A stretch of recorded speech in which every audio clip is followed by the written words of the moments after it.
اعوذ باللہ من الشیطان الرجیم بسم اللہ الرحمن الرحیم السلام علیکم ورحمۃ اللہ وبرکاتہ۔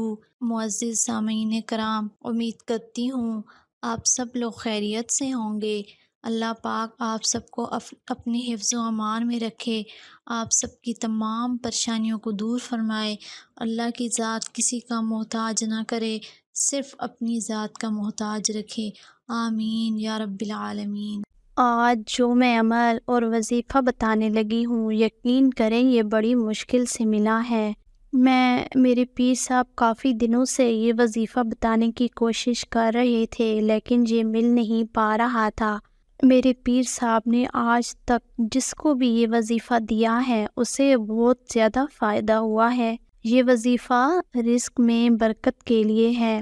جس گھر میں رزق میں برکت بالکل ختم ہو گئی ہو، یہ وظیفہ جب بھی کیا گیا اس سے فائدہ ضرور ہوا ہے۔ اگر کوئی چاہے کہ وہ اللہ تعالیٰ کی مرضی سے غنی مالدار ہو جائے، اسے اللہ تعالیٰ کے غیبی خزانوں سے مال و دولت حاصل ہو، تو یہ عمل ضرور کریں۔ اس عمل کو کرنے سے پہلے میں ایک بات سب کو کہنا چاہوں گی کہ ہمارے لیے یہ جاننا بہت ضروری ہے کہ رزق کی کمی کیسے ہو جاتی ہے، رزق سے برکت کیسے ختم ہوتی ہے۔ 7 چیزیں میں آج آپ کو بتاؤں گی جن سے رزق سے برکت ختم ہو جاتی ہے۔ یہ انسان کے علم میں ہونی چاہیے، اس لیے میں بتانا چاہ رہی ہوں۔ ایک، نماز کو جلد بازی میں جو لوگ پڑھتے ہیں، جلد بازی میں نماز ادا کرنا بھی رزق کو ختم کرتا ہے۔ جو لوگ کھڑے ہو کر پیشاب کرتے ہیں، کھڑے ہو کر پیشاب کرنا بھی رزق کو ختم کرتا ہے۔ کھڑے ہو کر پانی پینے سے بھی رزق کم ہو جاتا ہے۔ دانت سے ناخن چبانے سے بھی رزق میں کمی کا باعث بنتا ہے۔ منہ سے پھونک مار کر چراغ بجھانا، یہ بھی رزق میں کمی کا باعث بنتا ہے۔ گندی اور غلیظ جگہ پر وضو کرنا بھی رزق میں کمی کا باعث بن جاتا ہے۔ دامن یا آستین سے منہ پونچھنا، اس سے بھی رزق میں کمی آتی ہے۔ یہ 7 وجوہات ہیں جو رزق میں کمی کا باعث بن سکتی ہیں، اور اگر ان 7 کاموں پر عمل کیا جائے تو رزق میں برکت ہوتی ہے۔ نماز کی ادائیگی پابندی سے کریں، قرآن پاک کی تلاوت کریں، اللہ کا ہر کام کے بعد، ہر نعمت کے بعد شکر ادا کریں، اللہ سے ہر وقت معافی مانگتے رہیں، ہر وقت استغفار کی تسبیح کیا کریں۔ یہ تسبیح اپنی زندگی کا حصہ بنا لیں۔ اچھے اخلاق سے پیش آنا بھی رزق میں برکت کا باعث بنتا ہے۔ درود پاک پڑھنے سے برکتیں ہی برکتیں ہو جاتی ہیں۔ سورہ یاسین اور سورہ واقعہ پڑھنے سے بھی رزق میں برکت ہوتی ہے۔ یہ 7 کام ہیں جو برکت لے کر آتے ہیں۔ باقی آج جو میں آپ کو عمل بتاؤں گی، یہ وظیفہ ہے، یہ بہت ہی خاص وظیفہ ہے، جسے صبح اور شام کو اگر 7 مرتبہ پڑھ لیا جائے تو اتنی برکت ہوتی ہے، ہر چیز میں آپ نے سوچا بھی نہیں ہوگا۔ ہر طرف آپ کو اللہ کی نعمتیں ہی نظر آتی ہیں۔ جو لوگ یہ خواہش رکھتے ہیں کہ اللہ ہمیں اپنے خزانوں سے زیادہ رزق عطا کرے، وہ ایک دفعہ یہ عمل ضرور کریں، بلکہ اس کو اپنی زندگی کا معمول بنائیں۔ انشاءاللہ ضرور فائدہ ہوگا۔ اجازت سب کو دے رہی ہوں، ویڈیو مکمل دیکھ لیا کریں، یہ گزارش ہے آپ سے، اور چینل کو ضرور سبسکرائب کریں، اور اس کے ساتھ دی گئے گھنٹی کے نشان کو بھی پریس کر دیا کریں۔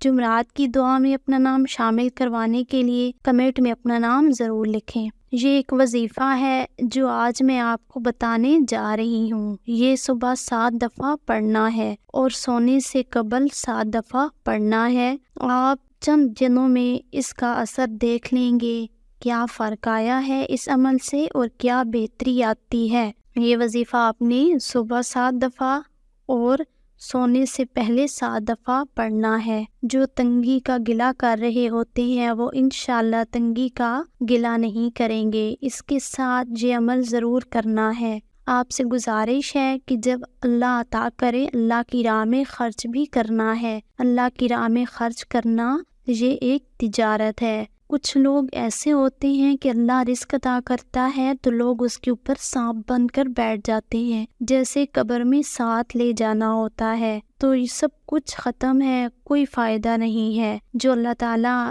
رزق عطا کر رہا ہے، نعمتیں عطا کر رہا ہے، ان کو اپنے اوپر لگائیں اور دوسروں کو بھی اس میں سے ان کا حق ضرور دیں۔ یہ اللہ آپ کے ذریعے دوسروں کو بھی دینے کا موقع دے رہا ہوتا ہے، جس سے آپ کی بخشش بھی ہو سکتی ہے۔ بعض لوگوں کے اپنے نصیب میں نہیں ہوتا، ان کی زندگی کتنی ہے، وہ جوڑ جوڑ کر مر جاتے ہیں، اور یقین کریں جب موت آ جاتی ہے ایسے انسانوں کی جو ساری زندگی جمع کر کر کے مر جاتے ہیں، ان کی اولاد پیسے کے لیے لڑ جھگڑ رہی ہوتی ہے، آپس میں اتفاق ہی نہیں ہوتا، برکت ہی نہیں ہوتی رشتوں میں۔ جس دولت کے لیے ساری زندگی گزار دی جاتی ہے، وہ اولاد شکر کر رہی ہوتی ہے کہ وہ مر گیا، اس کے بعد وہ نعمتیں، وہ دولت ان کو مل گئی ہے۔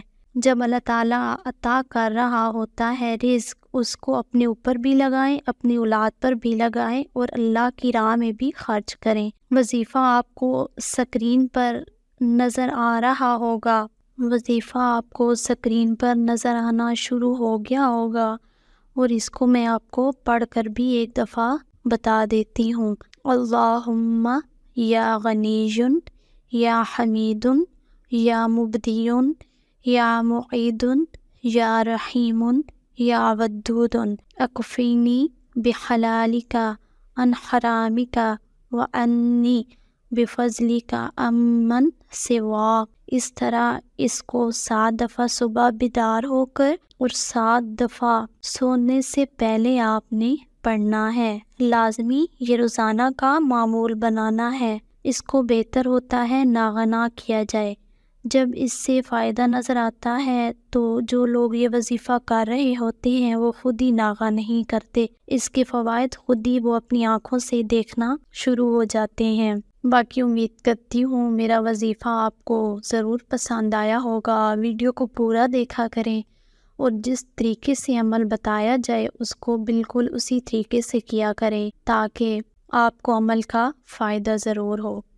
اجازت کے لیے ہمارے چینل کو سبسکرائب کر دیں اور نیچے دیے گئے بیل آئیکن پر بھی کلک کر دیں تاکہ ہمارے آنے والی نیو لیٹسٹ ویڈیو کا نوٹیفیکیشن جلد از جلد آپ تک پہنچ سکے۔